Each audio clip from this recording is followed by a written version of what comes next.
Hi, everybody. David Oleski here with the Rinal Square Fine Art Show 5 o'clock club, broadcasting live from the home office in Westchester, Pennsylvania. Today I have a special guest, our fellow board member, Rinal Parikh. She is our social media director and basically the pervasive voice of logic and reason, among other things. She'll be joining us here shortly, and then the show is coming up September. Let's see here. The show dates September 20th, 21st, and 22nd at Rittenhouse Square Park in Philadelphia, Pennsylvania. Only the greatest city on earth. The on Rittenhouse Square Art.com. You can see the upcoming show details, including the lists of artists and where you can find them. And you might want to check your booth map if you're planning on coming to the show, because we rearranged a lot of the exhibitor locations. I, for instance, am on the opposite corner of the show from where you may normally have seen me. And one thing I'm looking forward to is our guest today, Rinal, is actually going to be my neighbor. So that's going to be really exciting. So here, let me bring her on board here. Let's see. Are you here, Rinal? There you are.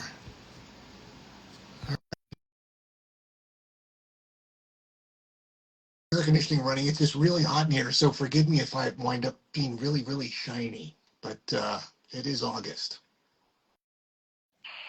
Hey, how are you? Hey, how are you? I'm good. Good. I'm excited to be your neighbor. Yeah, I know. It's going to be a lot of fun. Uh, A lot to talk about. mm-hmm. Yeah. So, so first things first. Welcome to the program. You know it well. You've been serving on the board for how long now? It's gonna be. Joined during pandemic 2020, so 4 years. Oh, okay, 4 years. Yeah. Thanks for having me. Yeah. Well, time flies when you're having fun, doesn't it? So, and what's your experience with the show? How long have you done the Rittenhouse Square show? I started doing in 2012, so a long time. Oh, yeah, yeah. Wow, it goes way back. Is that when did you start doing outdoor shows? I started in I believe 10 or 11. Okay. So yeah, I got rejected 3 or 4 times before I got in, which was super excited. Yeah, sorry about that. You No, know, it's part of what we do. You know, we have to learn failure before we learn success. I think it's a great way to start, right? I learned a lot. I learned that, like every time I got rejected, I did my research and it's like, oh, the booth photos, oh, the art images. Yeah, It's a learning curve. So I thought it was a blessing in disguise. And, it's always a good way to start from the bottom that's when true. you have a stable backbone. So yeah, I'm curious. I'm jumping right into the meat of this, but how has your work evolved since the beginning? Because it looks so timeless.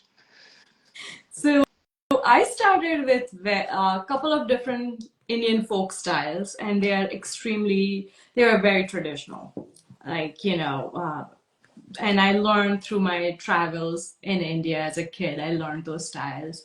And when I came here, I actually started painting those same style. And over the period of time, I kept the essence of those folk styles, but it became more and more contemporary.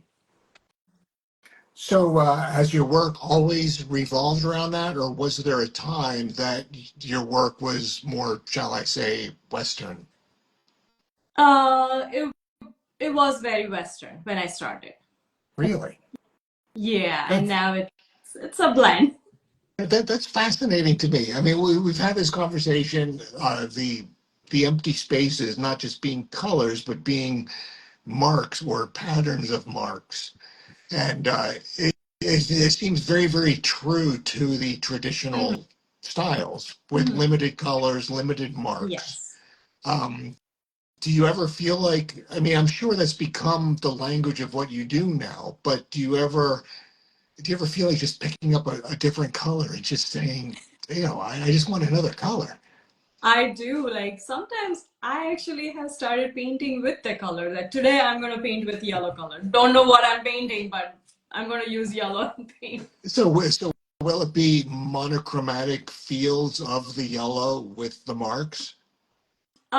So it depends. So I do my work is right now based on two different folk styles, actually three, which merge into two now. So one are Varleys, which are black and white paintings. Although if you see them in person, it's extremely colorful. It just comes out black and white, but it has, lot of different colors in it. So it's a mixture of all those colors. So depending on how the light falls, it can look different color. And one is extremely colorful style, which is birds and animals that I paint through them.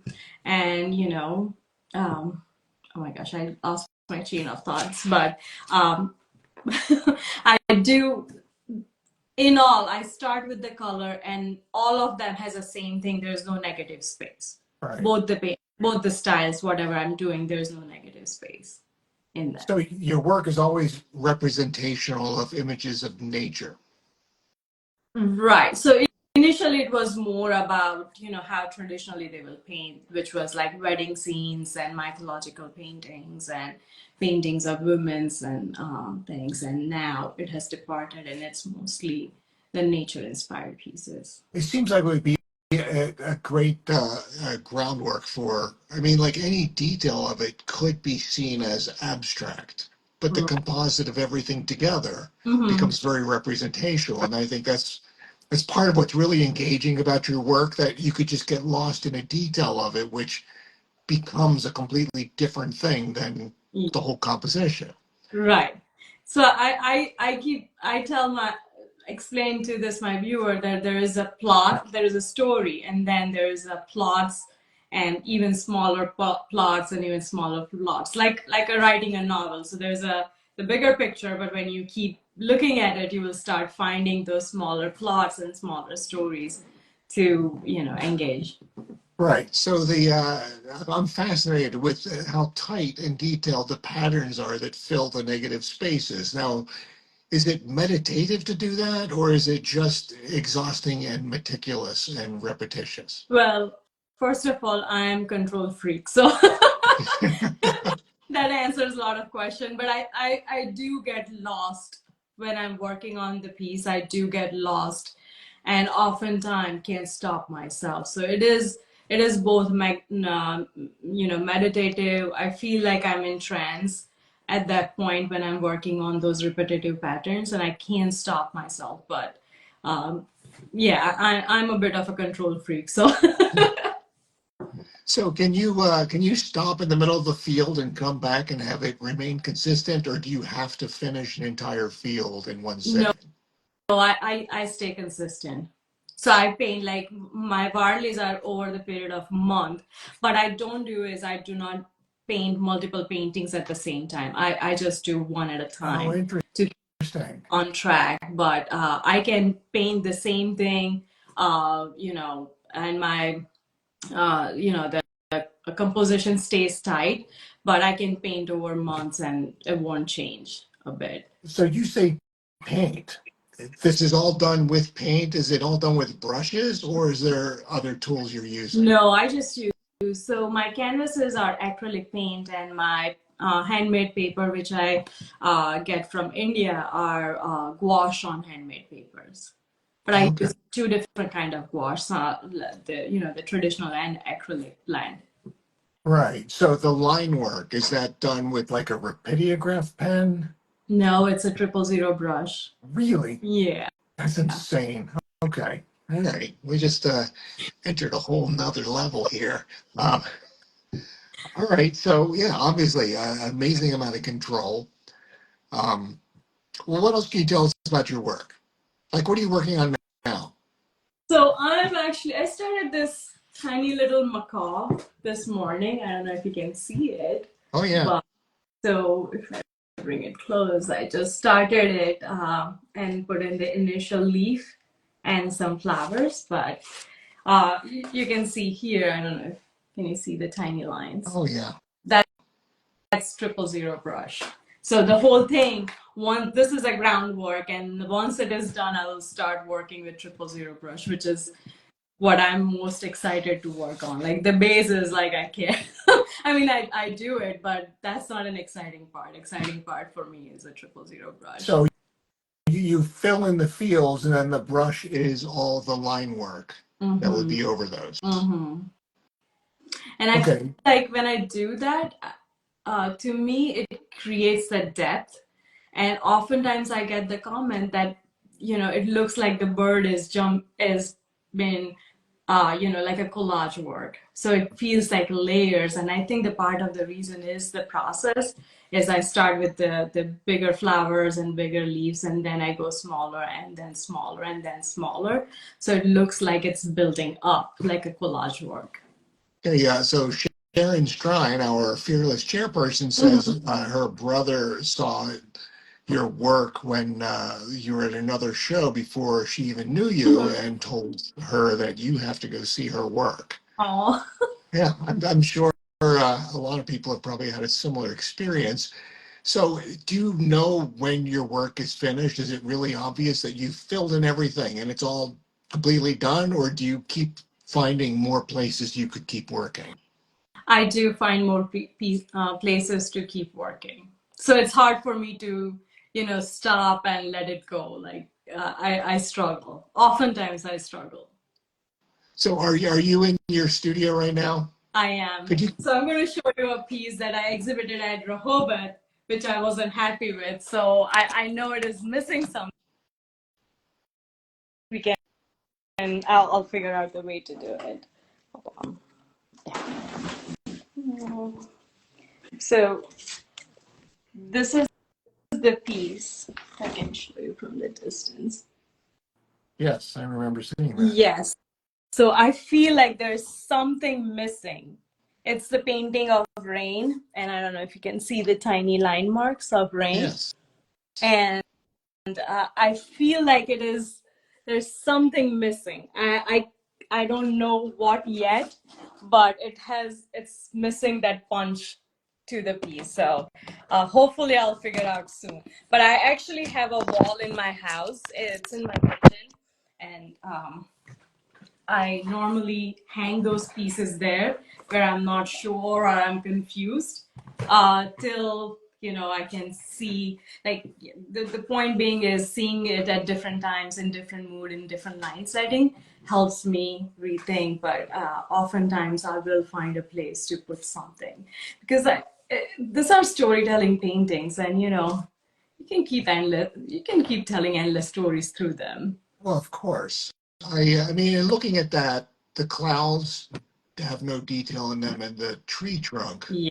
is still left black. So it would seem really obvious you could have cloud marks Yeah. and tree bark marks. Yes. Is that kind of what the next thing could wind up being? Yeah, I mean, when I did a smaller piece as a study, it looked stunning, and I left it like that, and it was stunning. This didn't come out stunning. Just on a different scale, everything's different. Yeah. Just, your perspective and Yeah. proportions and everything is different. So I know the one point I'm thinking that I'll make the trunk solid to bring that tree out, or I don't know, maybe cloud solid and see if that helps me. But I don't know yet. It's going to come to me. Right.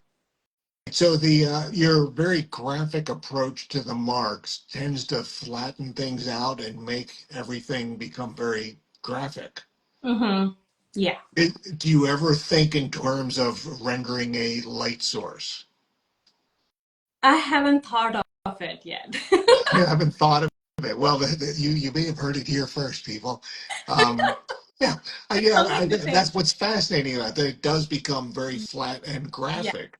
It is, it is. But one thing I started playing is the shadow, and if I don't think you can see it in the pictures, but what I did with this piece was I imagine a light source coming from one direction, And I started the tree has a little bit of field white in between those flowers, and I made some solid and some not to start playing with the light and shadow, but normally I don't.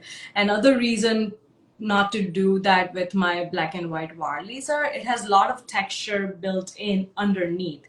So the canvas itself has a lot of texture. So what happens is, and when I'm putting the colors, I put a lot of adjacent colors to it. So if it is a blue painting, it's not just royal blue. It will have royal, navy, a lot of different kinds of similar blue.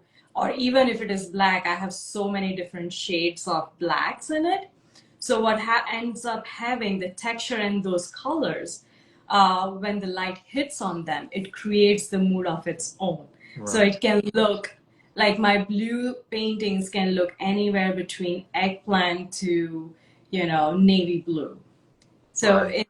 In those cases, I feel like if I start playing even with the light and shadow even more, it starts becoming confusing. I think it might look overdone. So I haven't thought of it, but I'm certainly pondering upon how I can achieve that. And the texture and the color, I actually don't have a lot of control over it because I the way the shadow and the light hits on the light hits and the shadow is formed of that heavy texture underneath. It can look anything, like the colors can be anywhere from, like, as I said, blue. I have a lot of greens, I have a lot of brown paintings, so they look like burnt umber to reddish to terracotta to dark brown to black. Like, depends on how the lights are falling, what time of day. Which, I mean, again, it's very fascinating to me because it's not under my like, it's not, I'm not controlling it. Right. But and that's why I haven't played much with the light and shadow yet. Okay, so I have two more questions, but Sharon Strine just asked, how do you decide to do black and white or full color? Are there certain themes that would be one or the other? So black and white is more of my emotional painting. So it depends. Like, the way I do those painting is it's much more personal to me. And like, when I have a beautiful backyard, and like a lot of emotions are there, right? Like, I'm sitting out sipping my tea and the rain is falling and the tree looks beautiful, but it evokes a lot of personal feeling. uh, and I remember my hometown and a lot of memories.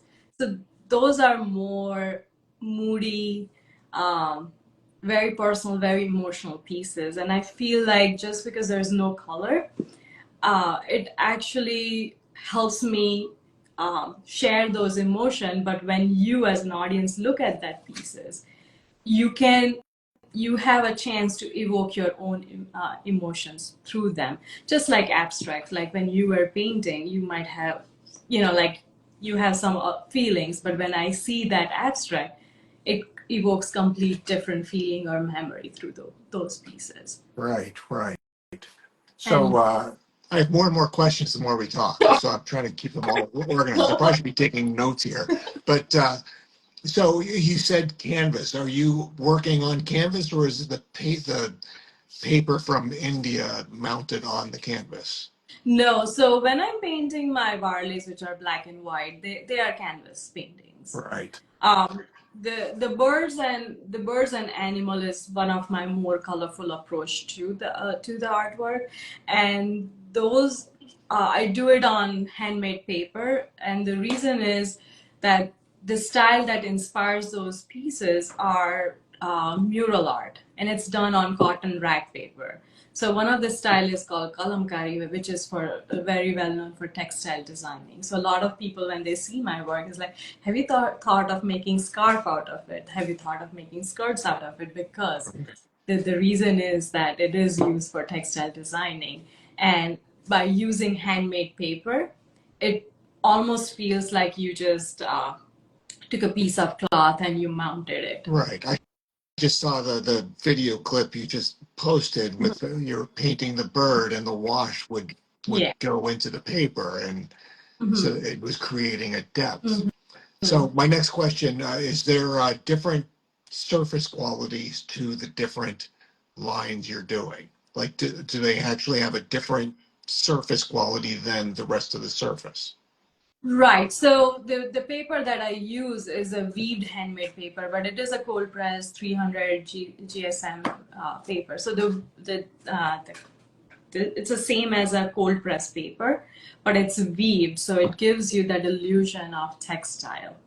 Um, but the depth is because it's handmade paper and it has a lot of grooves in it. So when I'm laying down the color, it absorbs in its own way and Right. helps create even more. I feel like it helps create that definition to my birds.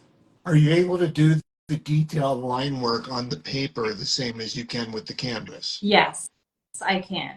Canvas is a little bit more difficult because, like, I oftentimes put a lot of sand, glass beads, cloth on to create that textile, that stucco effect, because those are traditionally done to decorate outside wall of the houses. Right. Houses are plastered with cow dung, mud, hay, and leaves and things like that. So that's how they make the plaster. So to keep that essence, I put a lot of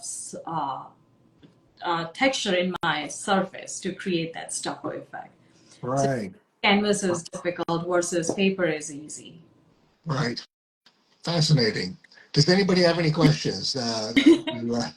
I'll be including a link to Renal's Instagram profile so you can see more of this.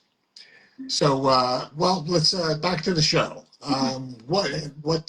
What's your experiences with the show? Anything particularly memorable that's happened that you'd like to talk about? Oh, the Maybe.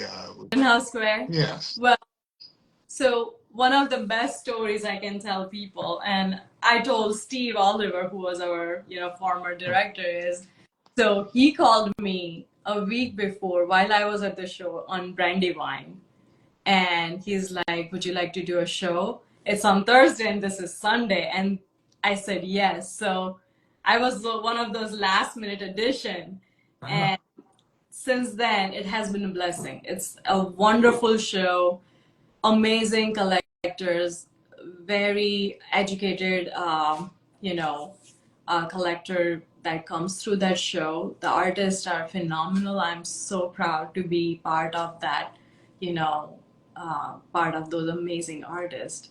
And every work is different, but every work is just amazing. So it's a great show to be in. so you're somewhat local to Philadelphia with where you live. Yes, I'm 20 minutes. I'm in Media, Pennsylvania. Oh, media. Yeah, wow, you're closer to me than I thought. Yes. So, do you spend a lot of time in the city outside of the show? I do. Like, so growing up, we were city kids, me and my husband. So we still are city kids. We live in suburb, but so weekends we have to go in city. If it is raining, it's snowing, we just drive around, but we need to feel the part of that crowd, the crowd. Right.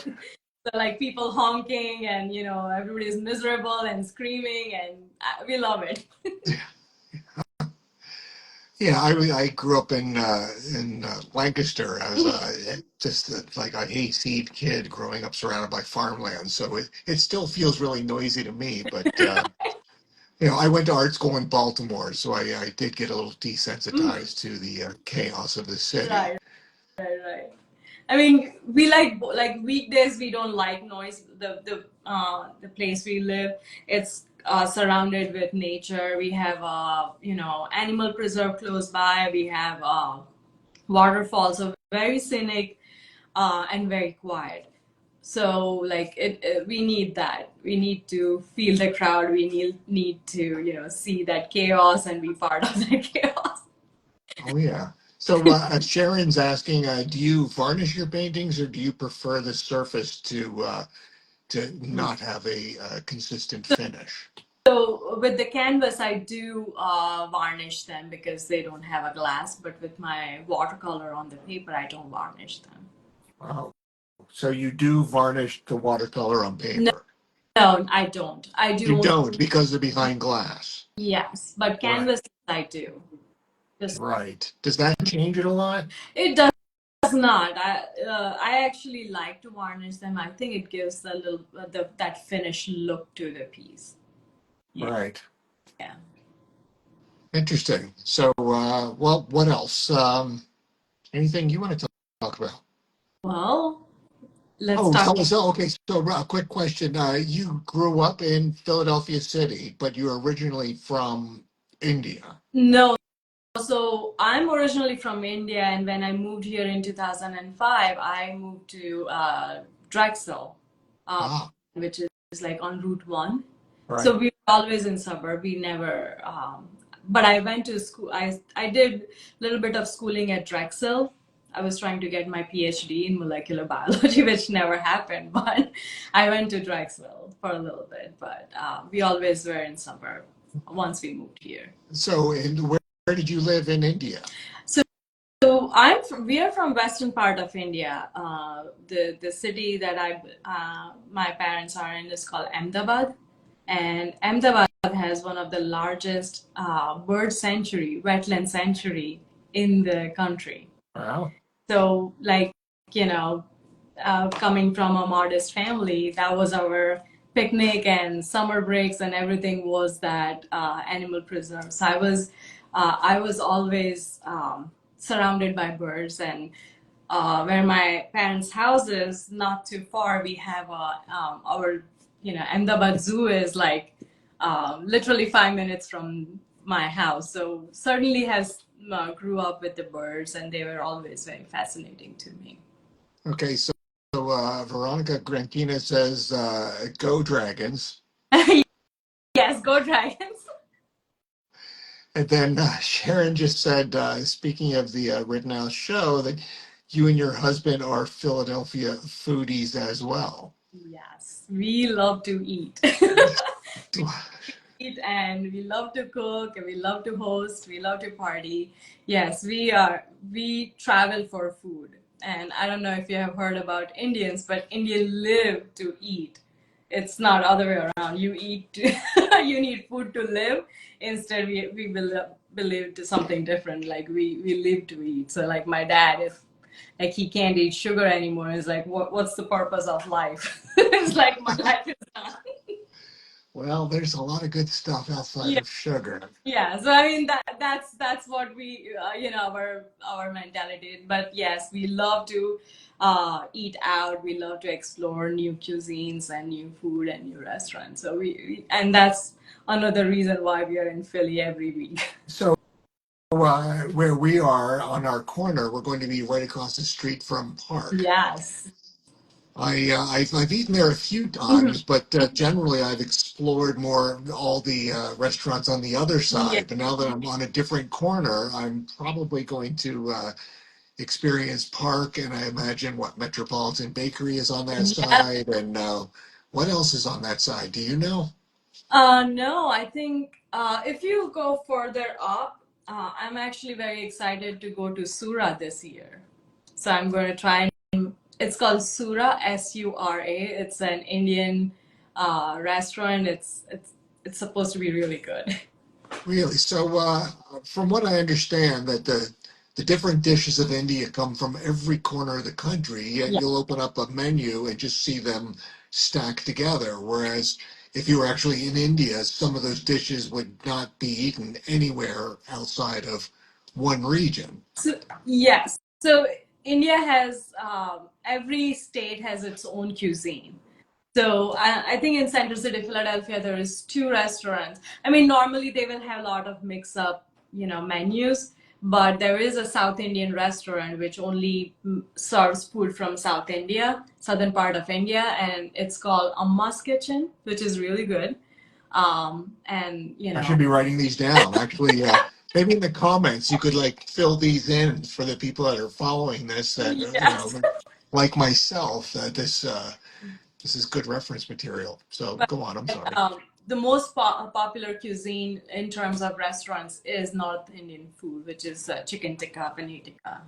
Right. But that's part of India. So the place you'd like to try, Sura, do you Mhm. know what their cuisine is, or is that just across the board? It's mainly North Indian cuisine. It's mainly Northern Indian cuisine, but I think it's a little bit upscale, so it looks amazing. oh, sounds really nice. So, I'm familiar with the different parts of Thailand and how the food varies from the Mhm, northeast to mhm. the central to the south. How's the food different from northern part of of India to southern It is part? completely different. So the way the cuisine works in India is they cook from the local resources. So and the way India is situated, every state has a different season and temperature and climate. So their crops are different. So if you eat southern food, it's mainly rice and lentils and coconut. So if you go to Ammas, everything is basically rice and lentils. And everything is cooked in coconut oil. Versus if you go to north, it's much more colder region, and so they cook with a lot of ghee and butter and chicken and all those heavy, slow cooked cooking. Versus if you come to the western part, which is where I am from, we cook more vegetables. Our food, I feel like it's one of the most balanced platter out there because we have a little bit of everything. The food is not slow cooked. It's less oil. It's how should I put it? Less spicy food is what the Western India would serve. Right. So the spices for the curries, do they vary by region as Yeah, well? it's completely Dramatically? dramatically. Wow. Yeah, it's so like when I tell people like every state has its own festival, it has its own language, it has its own like Hinduism, but their beliefs are way different. Their clothing are different, their folk art is different, their cooking is different, their cuisine is different. And as you travel, you feel like you're going from different, not the state, it feels like you're going to different countries. Like That's what I would think. Yeah. 15 official language in India, and I can speak two. The rest are foreign languages for me. I don't understand. Like there's no similarity. It's not lingo. It is different language, which has a different writing, different origin, the Wow. way of speaking, the dialogues, everything, dialogue delivery, everything is different. There's no similarities between those languages. So a unified country is kind of a really ambitious project Yeah. to unify so many different cultures and languages Mhm. and try to come up with some centralized, Yes. yeah, fascinating. So how often do you go back? I try to go every other year. Our parents are still in India, so I would love to go. My brother is in India. My husband's brother is in India, so we certainly would love to visit India. Very exciting. Wow. This Yeah. is interesting. I learned so much here. This is great. Yeah. All right. So what else? Nothing much. I'm excited for the show. I'm trying to create a whole bunch of like new paintings, uh, coming up with new series for the Rittenhouse Square show. As you said, I have a new spot too. I'm your neighbor. I'm 107 this year, so it's going to be exciting. Yeah, yeah, I'm excited. I like the light on that corner, and that's kind of why I picked where I wanted to be based on Hmm. just the available light, whether it's crowded in by tall buildings or if it's getting Yeah, good exposure. And yeah. uh, It's the right amount of quiet. That's what I told Chris, that this is the right amount of quiet for me. yeah, But supposed to be an amazing place. I mean, there's no right. bad space in Rittenhouse Square, and most of our collectors I've seen that they like to go through the entire show, so it doesn't matter where you are. But I'm excited. I feel like by changing spots, sometimes your work does get a newer, fresher look to it. Right. So I'm excited to see how people are reacting in the new place and new environment. Right. And I had mentioned at the beginning of the broadcast, that if anybody's tuning in late, that if you're coming to the show, to go ahead and use the website Yeah. and familiarize yourself with the new locations of some of your favorite Mhm. exhibitors, or just plan on walking the entire show Yeah. to Yeah. find them. Yeah, I mean, it might be a good idea to check out the website too, because to see all the new artists, and if you're making short lists, this would be a nice way to start to just see who is exhibiting, and what kind of work they are bringing. So it's I would definitely encourage people to go to their website. Yes. Which, yeah. So, again, the show is coming up September 20th, 21st, and 22nd. That's Friday, Saturday, and Sunday. The September show is just wonderful. A different light, different vibe to the city. Yes. People are back in school. They're getting ready for their fall and the start of the fiscal year, and just everything feels different. Yes. It's kind of refreshing and even a little bittersweet because obviously it's end of summer and the days are getting shorter. Mhm. And a lot of us that are doing shows in the Northeast, that's the end of our year. Yes, it is. It is. So, But it's the weather. It's not hot as much, as right, it's not hot. It's sometimes it can be absolutely yeah. gorgeous in September, and it's beautiful place to be. I This is my last weekend off coming up, and then I have nonstop shows every Wow. single weekend right up until Wow. middle of October. So where are you heading next? Uh, Highland Park, the show north of Chicago. Wow, that's a long drive. It is a long drive, but yeah, we were thinking about maybe stopping in Chicago to, as I love going to the Art Institute. There's always fantastic shows there, and just that 1 hour time zone difference. But it's a different part of the country. The light's different. It feels really refreshing. Yes, the food is great in Oh, Chicago. the food is really great in Chicago. Again, Amport and I, we just endlessly are eating. I mean, every day we're, forcing ourselves to walk 4 miles just to keep up with how much we like to eat. But Yes, it's just part of the curse of being a foodie. yes, it is.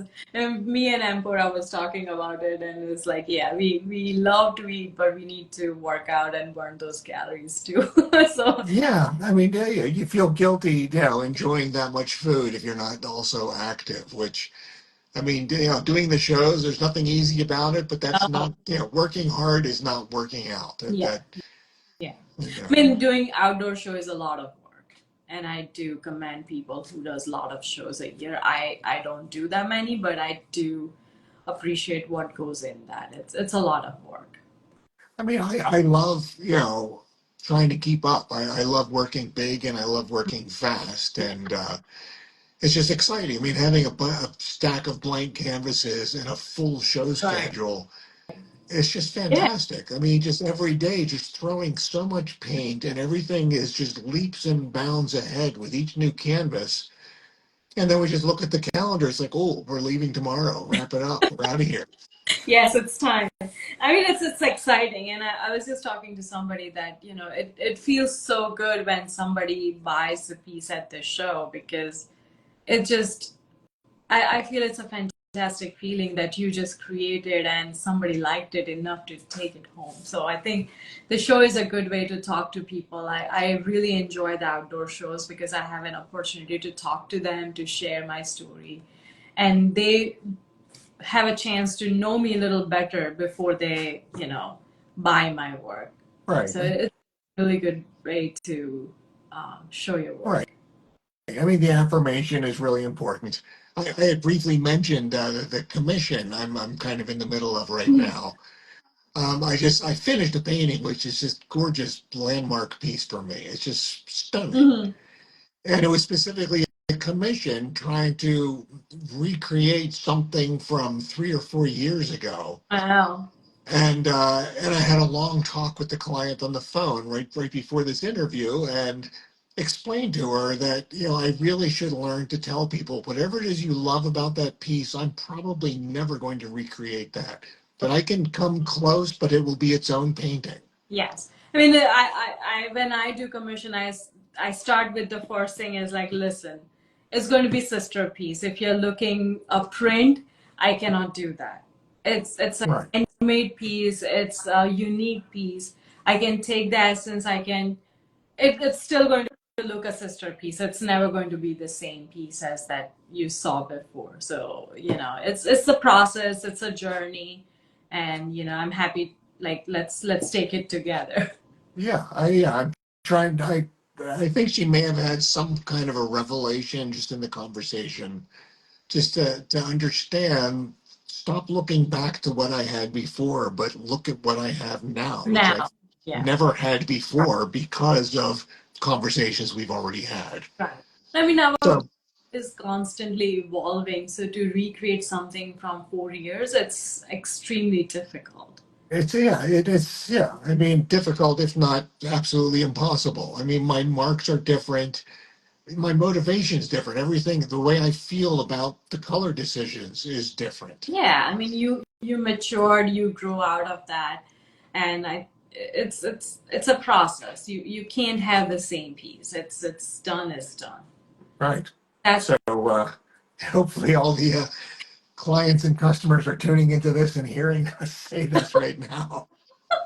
I mean, that would be amazing. But I mean, I love to recreate their thoughts, but I always start with like, listen, I'm trying to understand you, but you know, like it's not a photograph.